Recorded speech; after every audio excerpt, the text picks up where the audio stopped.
Friends, तो अब हम बात करेंगे कि हमारे पास इस वीक में जो नेक्स्ट वीक है यानी कि आने वाला है ये हफ्ता, इसमें हमारे पास कौन सी न्यूज़ है। तो इसमें हम लोग देख लेते हैं कि हमारे पास 28 तारीख को एक न्यूज़ है एयूडी की सीपीआई। इस न्यूज़ पे आपको काम करना है, इसकी डायरेक्शन को भी फाइंड किया जा सकता है कि किस तरफ इसके मार्केट जो है मूव करेगी। और उसके बाद है 6:30 बजे एनजेडी का कैश रेट, ये क्वार्टरली है। एनजेडी का कैश रेट जो है मैं आपको इसका दिखा भी देता हूँ कि ये कब आया था। और ये करीबन आया था 29 नवंबर को, ठीक है। नवंबर के बाद सीधा फरवरी में आ रहा है। तो जब ये क्वार्टर में आता है यानी कि 3 महीने में आता है, अक्टूबर को आया, फिर नवंबर को आया, फिर उसके बाद सीधा फरवरी में है। तो अब ये फरवरी के बाद इसकी नेक्स्ट डेट क्या है, अप्रैल। तो मार्च अप्रैल, तो फरवरी के बाद ये अप्रैल में आएगा। तो जब भी ये 2-3 महीने के गैप में आते हैं तो इसमें अच्छा खासा मोमेंट देखने को मिलता है। वैसे इसका डाटा जो है वो सेम रहेगा, लेकिन इसमें मोमेंट बहुत ज़्यादा हो सकता है एनजेडी के कैश रेट में। इसकी डायरेक्शन को फाइंड नहीं किया जा सकता, इसकी डायरेक्शन को नहीं बताया जा सकता कि ये किस डायरेक्शन में मार्केट जो है इस एनजेडी के कैश रेट पर मूव करेगी। लेकिन एयूडी का जो सीपीआई है, इस पे आपको बता दिया जाएगा कि कुछ हद तक की मार्केट की जो डायरेक्शन होगी वो बाय की तरफ होगी या सेल की तरफ होगी एयूडी के कैश रेट पर, इस सीपीआई पर, सॉरी। एयूडी की न्यूज़ों को बहुत हद तक फाइंड किया जा सकता है। उसके लिए मैं आपको बता देता हूँ थोड़ा सा, जैसे इसके डाटा पे हम लोग नज़र मारते हैं।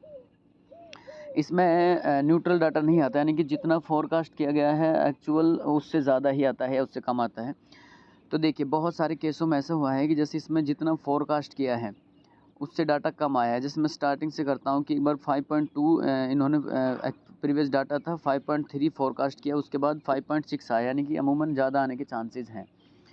उसके बाद इन्होंने 5.6 एक्चुअल था, फोरकास्ट किया था 5.2, उसके बाद 5.9 आया, तो कम आया। कम जितना फोरकास्ट उससे कम आ रहा है, देखिए। फिर जितना फोरकास्ट उससे कम आया। अब यहाँ पे देखिए हमने क्या किया था, इन्होंने फोरकास्ट किया था 3.7 और आया कम है, तो एक केस ऐसा हो गया। लेकिन अमूमन अब पुराना भी रिकॉर्ड देखेंगे तो करीबन 10 में से एक केस ऐसा मिलेगा कि जिसमें जितना फोरकास्ट किया गया है उसके अकॉर्डिंग डाटा नहीं आया। अदरवाइज़ तो उसके अकॉर्डिंग डाटा आता है। तो मैं आपको बता देता चाहता हूँ, जैसे इसमें प्रीवियस डाटा जो है 3.4 है और इन्होंने फोरकास्ट किया है 3.6, तो पॉसिबिलिटी होगी कि डाटा जो है वो ज़्यादा आएगा। डाटा ज़्यादा आएगा यानी कि पॉजिटिव आएगा।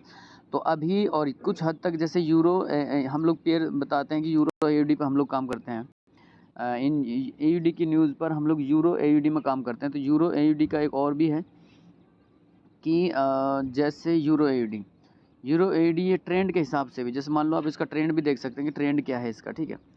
अब जैसे नॉर्मल इसका ट्रेंड ये है, इधर देखिए यूरो एयूडी का, ठीक है।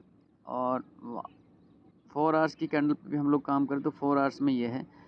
तो ऐसे में देखिए इसका ट्रेंड भी कई बार आपको बताता है कि ये मार्केट किस तरफ मूव करेगी। लेकिन फ़िलहाल इस ऐसा है नहीं। अगर 2 दिन हमारे पास हैं तो हम लोग देखेंगे कि अगर ये हमें जहाँ भी मिलता है उसके हिसाब से हम लोग बताएंगे कि आपको कि इसकी डायरेक्शन क्या है। अभी तो मुश्किल है अंदाज़ा लगाना है कि इसकी डायरेक्शन क्या होगी। लेकिन इसमें ये होता है कि एयूडी में डाटा के अकॉर्डिंग ही नेक्स्ट डाटा आता है। यानी कि जैसे इन्होंने मांगा है कि जो फोरकास्ट है वो थोड़ा ज़्यादा आना चाहिए, तो अब डाटा इससे ज़्यादा आने के चांसेस हैं। लेकिन अगर 3.6 पिछले महीनों में नहीं आया है कभी भी डाटा, तो फिर नहीं आएगा, इससे कम ही आएगा।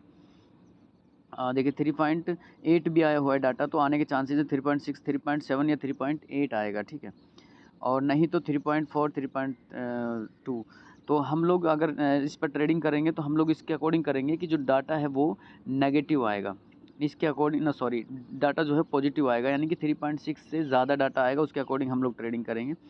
तो थोड़ा सा अपने आप को सिक्योर रखने के लिए जब आप एक तरफा या ट्रेंड के हिसाब से मार्केट की डायरेक्शन को फाइंड करके ट्रेड लेते हैं, तो आप छोटे अमाउंट से ट्रेड लीजिए, क्योंकि ये थोड़ा सा रिस्की हो जाता है। और इसमें एक और आपको बात बता देता हूँ, इसमें आपको ट्रेड को जैसे ही ये 200, 300, 400, 500 पॉइंट मूव करती है यूरो एयूडी, तो उसके बाद आपको निकल जाना है, क्योंकि अमूमन उतना ही ये डाउन आ जाती है।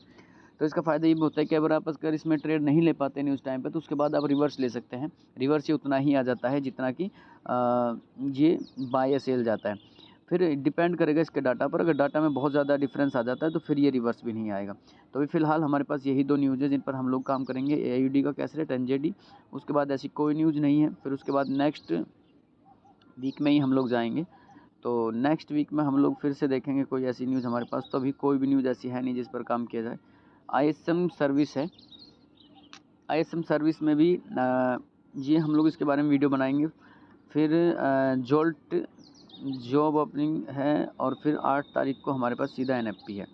तो अभी हमारे पास एक अच्छी न्यूज़ जो काम करने के लिए है वो 28 तारीख को ही है। एयूडी की सीपीआई है और एनजेडी का कैश रेट है। तो आप इन पे न्यूज़ ट्रेडिंग करें, और अगर न्यूज़ ट्रेडिंग से रिलेटेड वीडियोज़ आपको चाहिए तो आप हमारे चैनल पर हमें सब्सक्राइब करें, शेयर करें चैनल को, और हमें कमेंट्स कर सकते हैं कोई भी इन्फॉर्मेशन आपको चाहिए न्यूज़ से रिलेटेड।